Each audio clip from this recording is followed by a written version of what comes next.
Okay, started recording. So, Chinmoy and Edmund, of course, is a very regular practitioner who's learned under the instructions of Goenkaji, our Wow. teacher. And Nu, you've been practicing this style for now about 2 3 weeks, 2 weeks perhaps. Very So, true. what we had been doing is basically calming our mind and increasing our concentration. So, in a way, it can be referred to as shamatha meditation, though the word shamatha is not used in Goenkaji's tradition. Now, why have we done it? Because as you might have noticed, the mind keeps running away helter skelter like a monkey that is drunk.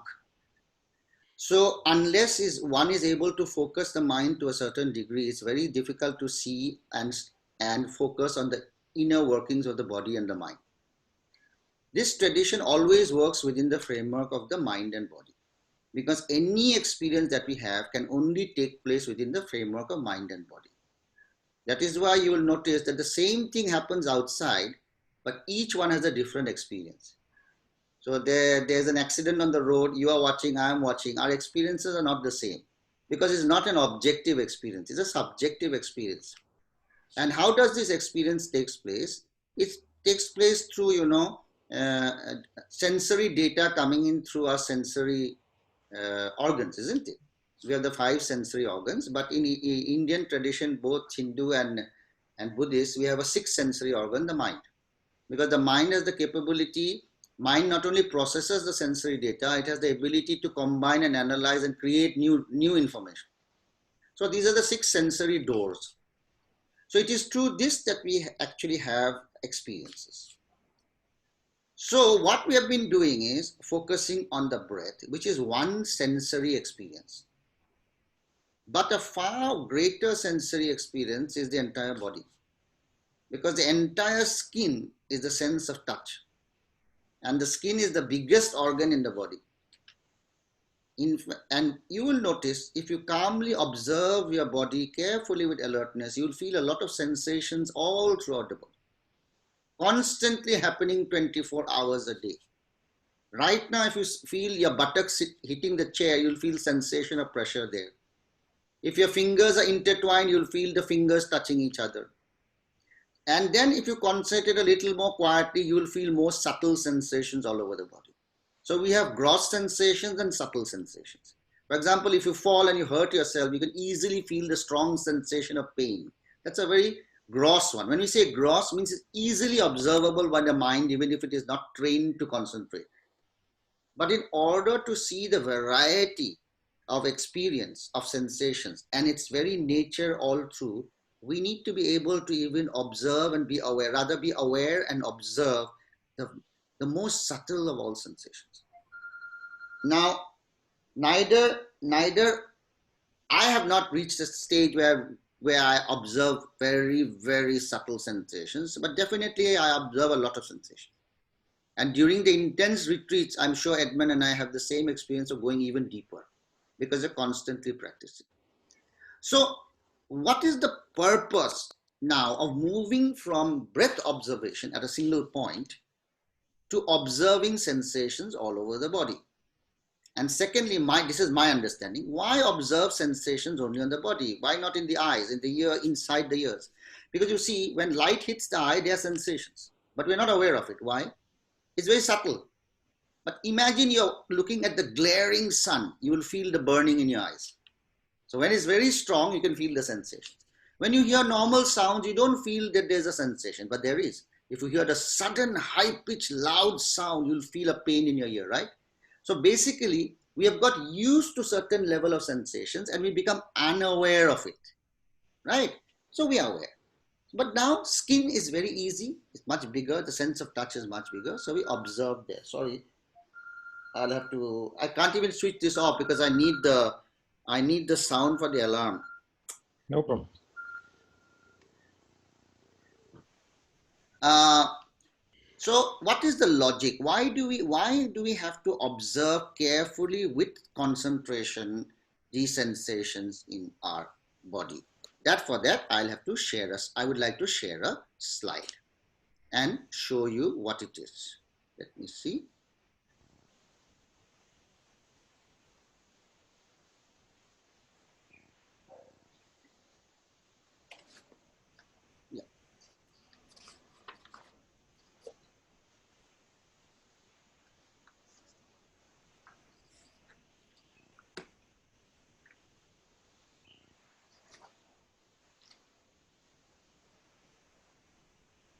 So that is for the purpose of developing wisdom. All this time you are practicing awareness or practicing calming the mind and concentration and developing awareness at a particular point.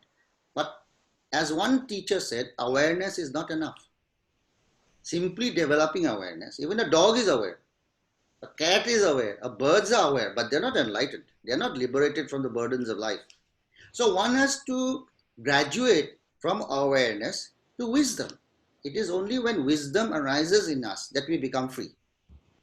But calming and concentration is a prerequisite for arriving at wisdom, unless maybe you are very lucky. So what does wisdom practice involve? It involves certain stages of understanding. And these are as follows. First, when you carefully observe the sensations in your body from the top of your head to the toes of your feet, you will notice that you have multiple sensations which are constantly changing. And what is the meaning of constantly changing? Remember, those sensations are the raw data for your experience. So when those sensations are changing, means the data going to your mind is changing. And when the data going to your mind is changing, obviously experience is changing. In other words, all experience, no matter what they are, which is based on data received through the 5 sensory organs and based on combinations and analysis by the mind, have to are necessarily constantly changing. So this is the first important insight in wisdom practice. This is the first revelation, that there is no experience that remains constant. In other words, what the Buddha said, anicca. Everything is impermanent without exception. Now, what is the importance of this insight? Now, intellectually, Chinmoy, we all understand this. But we have to understand it experientially within the framework of our body and mind. That is why we have to observe and fall into the experience to see directly.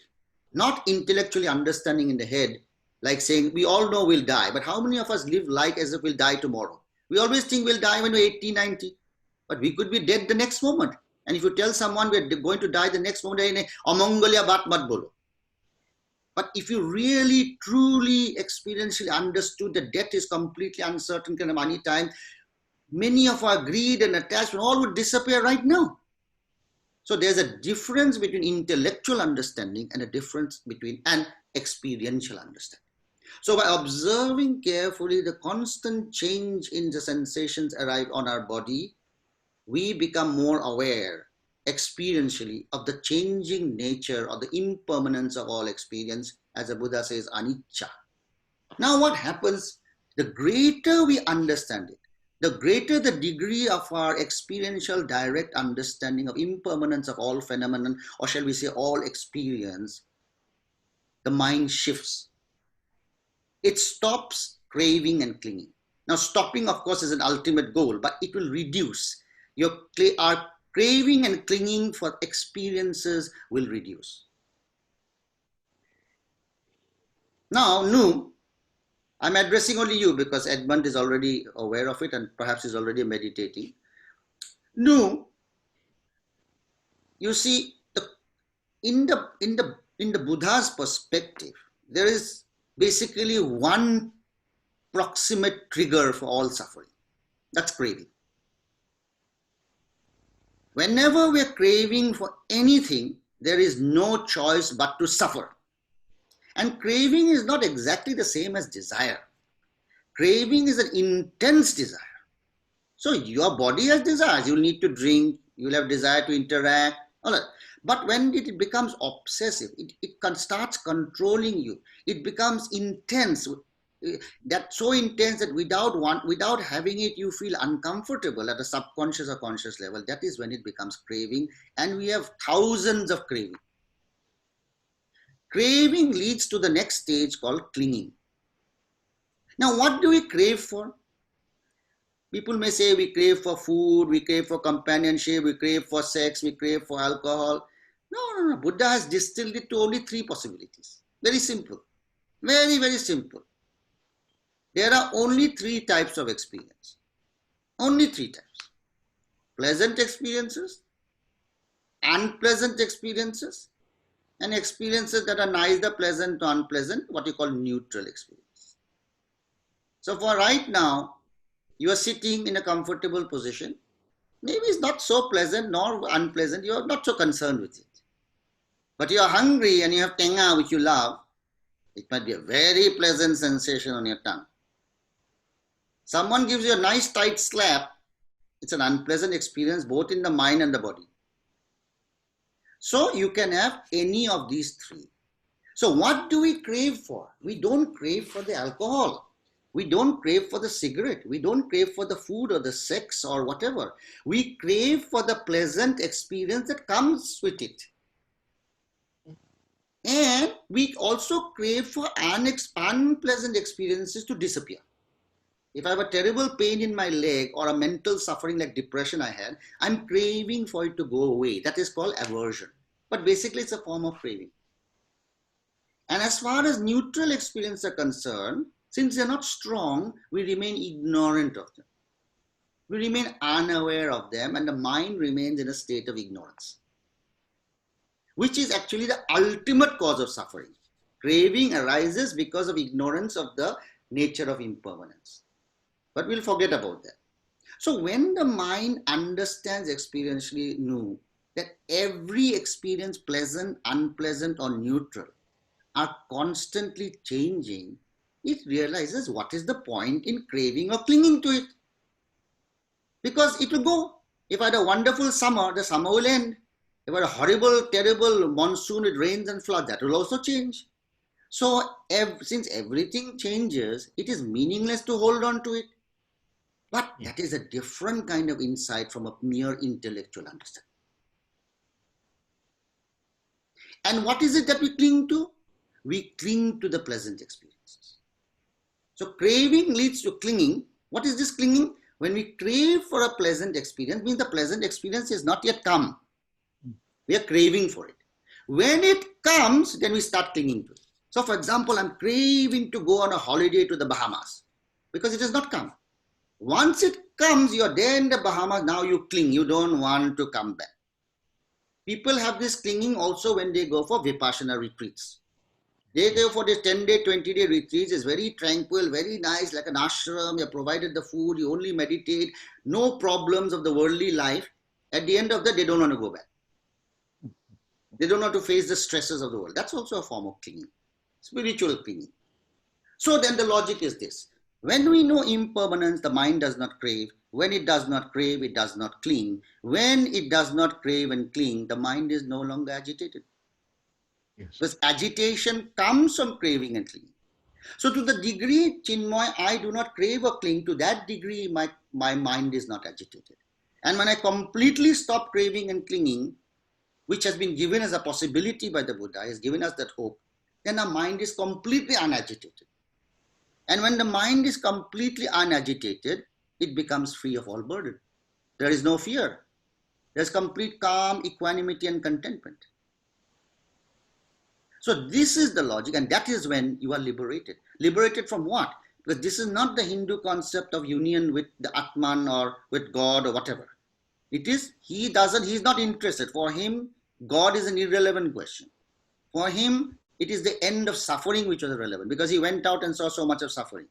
So, and suffering happens finally in the mind. Even a pain in the leg is a suffering in the mind. So when you are free of all suffering in the mind, free of all burdens of fear, worry, anxiety in the mind, you are liberated. So it is nothing special, this liberation. It's not that you get magical powers and you can heal people, you can walk on water. No, nothing of the sort. It's just that your mind is completely calm and can address any circumstances in the best possible way, which may not necessarily be effective, totally, but in the best possible way. And since the mind is so calm and no longer concerned with all its drama of anxiety and fear, necessarily the heart opens up. All that energy is released and you become loving and caring because you have now time for others. You're no longer self-involved in your own clingings and cravings. So both the opening of wisdom and the opening of heart, metta, loving kindness, happens, according to me, simultaneously. So this, Chinmoy, is the logic of our practice, in which we will move from today. So if you have any questions, it would be the right time to ask now. Do you all deal with chakras, opening up the heart chakra? This approach has nothing to do with chakras whatsoever. It is all dealing with the mind releasing the tight fist of clinging. So no relationship whatsoever. And chakra meditation, I believe, was practiced at that time. So the Buddha's approach was completely divergent from all that. He didn't say anything about it. You're welcome to keep practicing, nothing about it. Because now mostly the mind and the heart, wherever I'm seeing, they're always talking about the connection between the mind and the heart, and bringing the awareness from the mind to the heart and opening up the heart and give the love. Because That's right. universal is love, and in the heart, then you connect. That's true. That's very true. There's a lot of talk about that. In the chakra system, the logic is different. Here the logic is different in the sense that you might have noticed when you're unhappy, very unhappy, say when I was very depressed, you really don't feel empathy for others. You're too caught up with your own problems, isn't it? But when you're very relaxed, happy, you feel so outgoing. You feel so nice. You're in such an open mind to help others, be with others. So that's simple logic. When the mind is free of burden, you automatically become a nicer human being. And that is a nicer, and the word heart is used as a symbolism, because heart is where the feelings of love are supposed to reside. It may not. It all resides in the mind finally. Any other questions? So then, Chinmoy, what will we do in terms of practice? So today our practice will change from today. From today, you will start with observing the breath at your nostrils for a few minutes. After a few minutes, when you feel a little stability, that doesn't mean your mind will not run, it will. After a little stability, you will move your awareness to the top of your head, here at the crown of your head, and start feeling the sensations there. Once you get the feeling of sensations there, you will slowly move your awareness from the top of your head through various surface body parts down to the tips of your toes. It will be a slow and long process. Don't hurry. Maybe you just do 1 or 2 rounds during the entire 1 hour you're going to sit initially. So you go there, then you spread it over the head, then you come to your forehead, you come to your eyes, nose, face, lips, ears, neck, throat, shoulders, chest, abdomen, upper back, lower, middle back, lower back, hands, arms, upper arm, lower arm, hands, fingertips, palms, then go down to your bums, left bum, right thigh, right thigh, left thigh, knees. You can go one leg at a time, another leg at a time. When you reach and complete both sets of toes, then you again go to the top of your head and again go down. And what is your effort?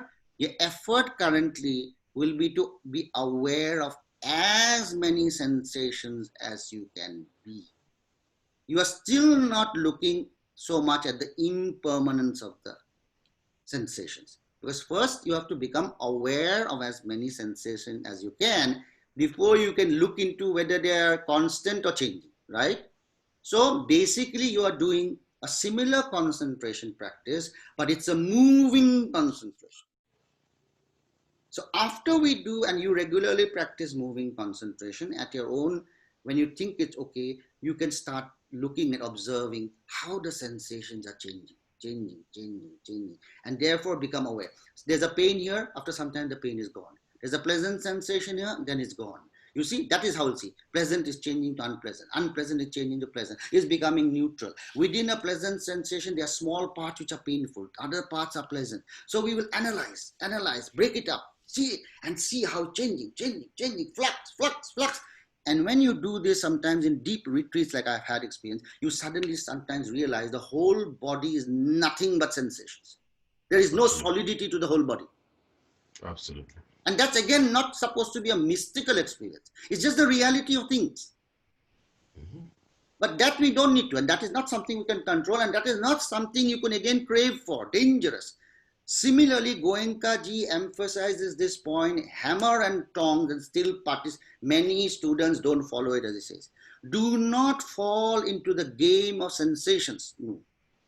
Do not think the goal of this is to fill your body with pleasant sensations. That is not the goal, let me emphasize. The goal remains to see reality as it is at this moment. So if your body is filled with gross, painful sensations, you are not to say, oh God, my practice is going badly. Not at all. Your practice is to observe how things are happening right now without any craving to change it. Otherwise, Chinmoy, we will fall into the trap of spiritual materialism. We will be craving in the garb of spiritual practice, and many students apparently fall into the trap. So let me warn you right now. So pleasant, unpleasant, neutral, it doesn't matter at all. All you have to do, just like you're observing the breath, no control. The mind is not attempting. When you see the mind trying to control, hey, let me get some pleasant sensation, be aware of it. Don't try to control the mind again. Be aware of it. Come back to your body. Be aware of it. Come back to your body. And just observe. So your success here, one yardstick of success is how equanimous or calm you remain in the face of any kind of sensations you experience. If you're getting unpleasant experiences, are you still calm? Oh, it will come, it will pass. If you're getting pleasant sensations, are you still calm? Yes, it is calm, but it also shall pass. You're neither craving for it, nor you're pushing it away. So the greater degree your calm is going, your greater understanding of the impermanence of the sensory experience. And that is a yardstick of your progress in this meditation of towards wisdom. But Mm. again, if you're not calm, don't judge that again. Ah, I'm not being calm. Again, you're craving. You see, it's a very subtle thing. So you just have to observe, my mind is not calm. It's craving for a pleasant sensation. Good. And then come back to the body. Don't remain in the mind. Mind will take you away, far away before you know what's happening, and you'll realize, oh God, last 30 minutes was spent in stories of the mind. So come back, come back. That's all. So if the practice is as simple as that. So are we ready, Chinma? So you will do it as long as you can. Try not to do it less than 45, but maybe because you're sitting together, make a firm determination that you will not get up till my alarm goes off for 1 hour. Try to make that firm determination. Close your doors, switch off your phones, tell others not to be disturbed, and let us see if you can keep on till 1 hour. If you can't, and if you have questions after that, remain online, we'll come back to you. Are we ready? Yep. I think I will stop the recording now because the rest of the sitting, everyone, they won't know the internal dynamics. So I'll stop let me stop sharing also, and then I'll stop the recording. Uh, I'll just join you in 1 minute. I'll you just do go to that. the. You do that. And how do I stop recording? Yeah.